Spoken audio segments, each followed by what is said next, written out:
IMF آپ کی خیر خواہ نہیں ہے. IMF ایک یہودی بینک ہے اور مسلمانوں کے خلاف استعمال ہو رہا ہے, اور ہم IMF کی کتے کی طرح ہم IMF کے پیچھے ہیں اور ہم ڈالروں کے پیچھے ہیں, اور ہماری کوئی عزت قدر نہیں باقی بچ گئی. اب وہ بندہ فارغ, جس طریقے سے آپ نے اس کو فارغ کیا, کیا نہیں منڈی نہیں لگی ہوئی تھی؟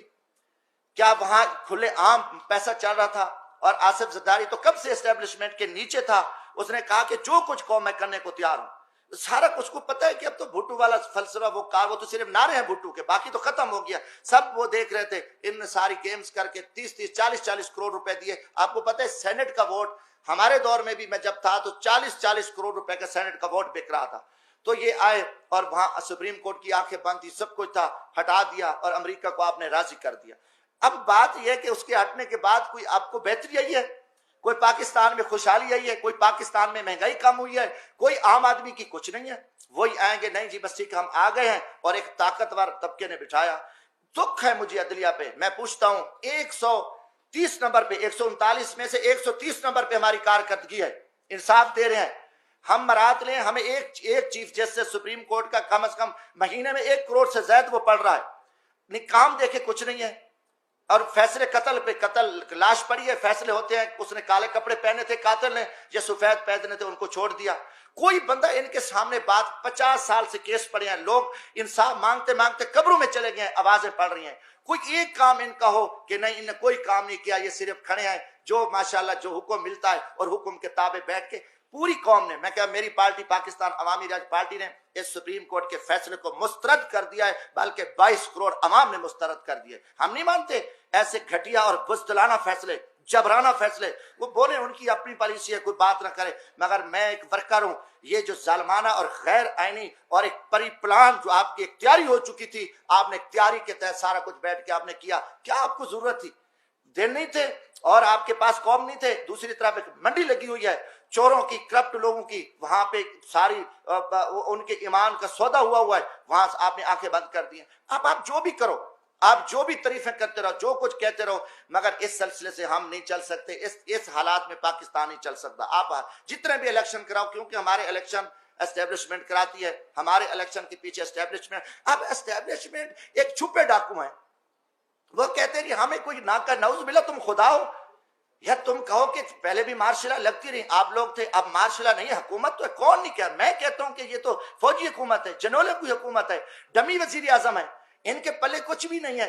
دکھ ہے نواز شریف کو جتنے لتر پڑے, جتنا اس کو ذلیل کیا گیا, جیلوں میں ڈالا گیا, ایسے خیرات ڈالی اسٹیبلشمنٹ نے کتے کی طرح. یہ سارے بھاگ کے اکٹھے ہو گئے, خیرات مل گیا, عہدے مل گئے, ملک کو لوٹیں گے. ان میں کوئی خیرت اور ضمیر ہوتا ڈوب مرتے, ان میں کوئی ایمانی, ان کو کچھ نہیں. میں کہتا ہوں پوری قوم دیکھے, قوم ان کو لتر مارے کہ یار تمہیں کوئی غیرت ایمان ہے. جن لوگوں نے آپ کو جیلوں میں ڈالا, رسوا کیا, آپ کو آپ پہ الزامات لگے, کرپشن آپ نے کی, سارا کچھ, اس کے بعد انہوں نے آپ کو کتے کی طرح خیرات ڈالی اور آپ آ گئے. ان میں غیرت نہیں ہوتی. یہ سارے دیکھو یہ اسٹیبلشمنٹ کے کتے ہیں, اور اسٹیبلشمنٹ ان کتوں کو استعمال کرتی ہے اور قوم کو. مگر قوم انشاءاللہ جاگے گی, ہم قوم کو بتائیں گے, ہم کھڑے ہیں. ہم الحمدللہ ہم اس ملک کی عزت کے لیے, جب تک عام آدمی, جب تک پبلک میں سے لوگ نہیں آئیں گے, جو کہ پبلک میں لوگ آنے نہیں, ہمیشہ ان کو پتہ, چوروں کو لے آؤ, کرپٹ لوگوں کو لے آؤ, نالائق لوگوں جن کی فائلیں ہیں, صحیح بندے کو بیٹھے, صحیح بندہ آئے, فیئر الیکشن ہو, تو وہ کسی کو نہ, وہ کسی سے ڈرے گا, نہ اسے خوف ہوگا, نہ اس کی دولت ہوگی.